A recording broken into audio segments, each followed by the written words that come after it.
जय श्रीराम. भगवान श्रीरामाच्या जन्मदिवसाच्या रूपात रामनवमी संपूर्ण देशभरात मोठ्या प्रमाणावर साजरी केली जाते. आस्था आणि धार्मिकदृष्ट्या हिंदू धर्मामध्ये रामनवमीचे विशेष महत्त्व आहे.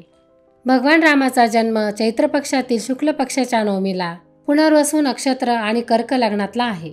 श्रीरामांची जन्मभूमी म्हणजे अयोध्या आहे, जिथे राजा दशरथांची राणी कौशल्या यांच्या पोटी जन्म घेतला.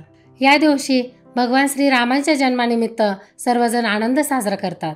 रामनवमीच्या सणाच्या दिवशी चैत्र नवरात्र संपन्न होते. प्रभू श्रीराम हे हिंदू धर्मीयांचे लाडके आदर्श दैवत आहे. जगकल्याणासाठी आणि धर्मरक्षणासाठी, दुष्टांच्या निर्दलनासाठी भगवान विष्णूने दशावतार घेतले. त्यामध्ये श्रीराम अवतार हा 7वा अवतार आहे. प्रभू श्रीराम यांचा अवतार त्रेतायुगात झाला. अयोध्येचा राजा दशरथ आणि त्यांच्या 3 राण्या कौशल्या, कैकेयी आणि सुमित्रा यांना सर्वांना एकच दुःख होते, त्यांना पुत्र संतान नव्हते. राजगादीला वारस नव्हते, राज्याला राज्यपुत्र नव्हता. आपल्याला पुत्र संतान व्हावे म्हणून धर्मनिष्ठ दशरथ राजाने राजगुरू मार्गदर्शनाखाली कामेष्ठी यज्ञ केले. यज्ञ देवता अर्थात अग्निनारायण प्रसन्न झाले. त्यांनी राजाला प्रसाद म्हणून फळे दिली. प्रसाद भक्षण केल्यानंतर उचित वेळी 4 पुत्रे झाली. त्या राजपुत्रांची नावे राम, लक्ष्मण, भरत आणि शत्रुघ्न असे आहेत. प्रभू श्रीराम हे रामायण ग्रंथाचे नायक, एक आदर्श राजा होते. प्रभू श्रीराम हे मातृभक्त, पितृभक्त, एकवचनी आदर्श व्यक्तिमत्व होते. श्रीरामांनी आपल्या लहानपणीच यज्ञाचे रक्षण केले, धर्माचे रक्षण केले, दुष्ट राक्षसांचा संहार केला, अहिल्याचा उद्धार केला. त्यांनी पतित पावन हे विशेषण खरे केले. राजा जनकाच्या मिथिल नगरात जाऊन शिवधनुष्याचा भंगळ केला आणि भूमिकन्या सीतेशी विवाह केला. सारी प्रजा आनंदात असतानाच मातृपितृ आज्ञेचे पालन करीत 14 वर्षाचा वनवास त्यांनी स्वीकारला. सीताहरणाच्या निमित्ताने लंकाधिपती रावण आणि राक्षसांचा त्यांनी वध केला. प्रभू श्रीरामांना मर्यादा पुरुषोत्तम म्हणून म्हटले जाते. प्रभू श्रीरामांचे जीवन, त्यांची कर्तव्यनिष्ठा, संयम, शौर्य आणि औदार्य हे सारं कसं वंदनीय व आचरणीय आहे. रामनवमी म्हणजे रामजन्माच्या दिवशी मठ मंदिरात भजन, पूजन, कीर्तने, प्रवचने, रामचरित्र, रामकथा, रामायण असे कार्यक्रम करून जन्मोत्सव सोहळा साजरा केला जातो. गुढीपाडवा ते रामनवमी ह्या 9 दिवसाच्या काळात पारायणे केली जातात. गीता रामायणाचे गायन केले जाते.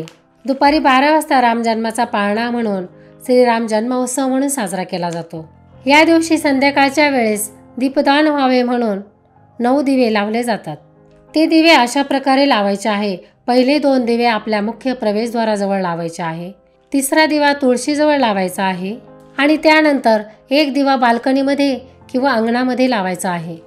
त्यानंतर राहिलेले 5 दिवे आपल्या देवघरात किंवा रामांचा फोटो जेथे लावलेला आहे तेथे त्यांचं औक्षण करून ते दिवे तेथेच लावावेत. या दिवशी आईने मुलांसाठी 9 दीपदान करावे आणि रामरक्षेचा पाठ करावा.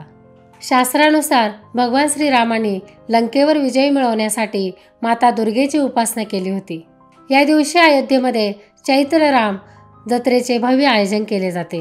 संसारात राहून सामाजिक, कौटुंबिक आणि नैतिक राजकीय मर्यादा पाळून पुरुष सदाचरणी राहू शकतो. राम या अर्थाचा शब्द अतिशय सुंदर आहे. राम म्हणजे स्वयंप्रकाश, राम म्हणजे आत्म्याचा प्रकाश. राजा दशरथाला आता त्यांचे उत्तराधिकारी मिळाले.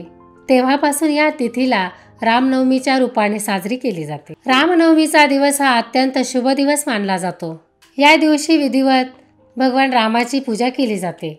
या दिवशी हजारो भाविक अयोध्येला जाऊन पुण्यसलीला शरयू नदीमध्ये स्नान करून सर्व भक्तगण श्रीरामांचे दर्शन घेतात. आपण या रामनवमीच्या निमित्ताने श्रीरामप्रभू यांच्या शिष्य शबरीमातेची कथा जाणून घेऊया. मातंग ऋषीच्या आश्रमात शबरीमाता राहत होत्या. झाडांनी, फुलांनी, फळांनी बहरलेला हा आश्रम प्रभू श्रीराम आणि लक्ष्मण यांनी दुरूनच पाहिले. हा प्रसंग जेव्हा राम 14 वर्षाच्या वनवासात गेले होते तेव्हाचा हा प्रसंग आहे. श्रीराम आणि लक्ष्मण पंपा सरोवराच्या काठाकाठाने जात होते. शबरीमाता वृद्ध होत्या, तशा त्या सिद्ध तपस्विनी पण होत्या. त्यांच्या डोक्याचा कापूस झाला होता, जणू त्या श्रीरामांची वाट बघत होत्या. त्या मातंग ऋषीच्या आश्रमात त्या इतक्या दिवस प्रभू श्रीरामांची वाट बघत होत्या. रोज संध्याकाळी तिला वाटायचे प्रभू श्रीरामचंद्राचे पाऊल आपल्या आश्रमाला लागतील. सरोवरातील कमळ जसे सुकत नव्हते तशी शबरीची भक्ती श्रीरामांविषयी कधी सुकत नव्हती. तशी शबरीची श्रीरामांवरची भक्ती ताजीतवाणी राहत होती. त्या दिवशीही शबरी संध्याकाळी वाट पाहत बसली होती. सूर्य अस्ताला चालला होता. तिच्या हातात ती गोळा केलेली बोरे होती. फुलांचा कधीही न सुकणारा हार होता. सरोवरात पाण्यावर रंग उठत होते. शबरीला नादमय आवाज ऐकू आला. फुलांचा सुगंध दाही दिशा दरवळत होता. शबरीने डोळ्यावर हात ठेवून पाहिले तर प्रभू श्रीराम आणि लक्ष्मण येताना दिसले. वल्कले नेसलेली, हातात धनुष्यबाण घेतलेली 2 पुरुष त्यांना दिसले. शबरीचा आनंद गगनात मावेना. शबरी अंगणात काठी टेकीत टेकीत आश्रमाच्या कुंपणाजवळ आली. श्रीरामाने शबरीला पाहिले. ते धावतच शबरीजवळ आले व ते शबरीला भेटले. शबरी माता धन्य झाल्या. शबरीने श्रीरामांच्या पायावर डोके ठेवले. श्रीरामांनी तिला उठवले. श्रीरामांची शबरीने पाद्यपूजा केली आणि प्रसाद म्हणून त्यांच्या पायावर ताजी बोरे ठेवली. बोरातल्या बिया शबरीने काढून टाकल्या होत्या आणि प्रत्येक बोर चाखून पाहिले होते. शबरीची भक्ती पाहून प्रभू श्रीराम प्रसन्न झाले. त्यांनी शबरीची उष्टी बोरे खाल्ली. त्या सरोवरातील पवित्र निर्मळ पाणी प्यायले. शबरीची भक्ती पाहून श्रीराम प्रभूंना खूप आनंद झाला. प्रभू श्रीरामांनी शबरीची चौकशी केली. शबरीला खूप आनंद झाला. रामा, माझे आयुष्य पुनीत झाले. माझी तपस्या फळाला आली. आज माझ्या पूजेचे सार्थक झाले. आज माझ्या डोळ्यात आनंद अश्रू आले. शबरी माता प्रभू श्रीरामचंद्राच्या दर्शनाने परम पवित्र झाली. सूर्याचे लाल लाल किरण सोन्याचे वर्षाव करत होते. शबरी शेवटी रामांना म्हणाली का माझा आनंद गगनात मावेना. शबरी माता प्रभू श्रीरामचंद्रांना म्हणाली, माझा आनंद माझ्या शरीरात मावेना. तुमच्या दर्शनाने हा आश्रम धन्य झाला.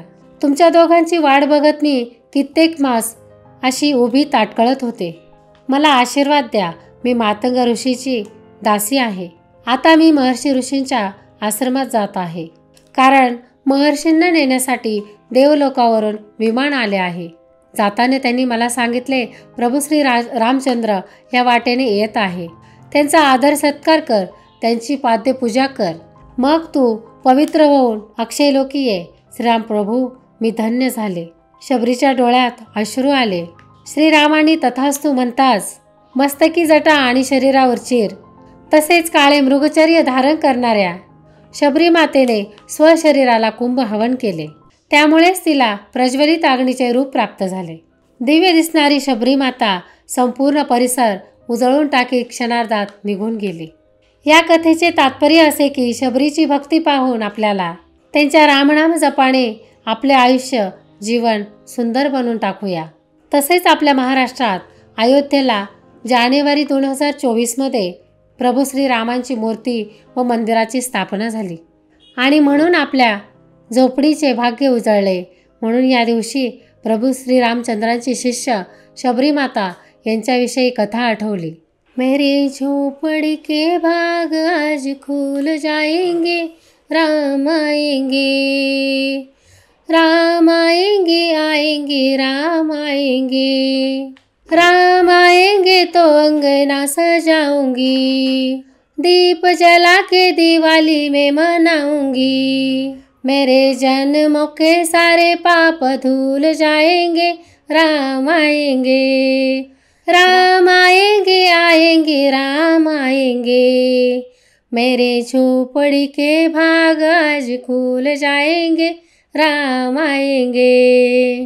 राम झूलेंगे तो पालना झूलाऊंगी. मीठे मीठे से भजन में सुनाऊंगी. मेरी झोपड़ी के भाग आज खुल जाएंगे. राम आएंगे, राम आएंगे, आएंगे राम आएंगे. मेरे झोपड़ी के भाग आज खुल जाएंगे. राम आएंगे. जय श्री राम. धन्यवाद.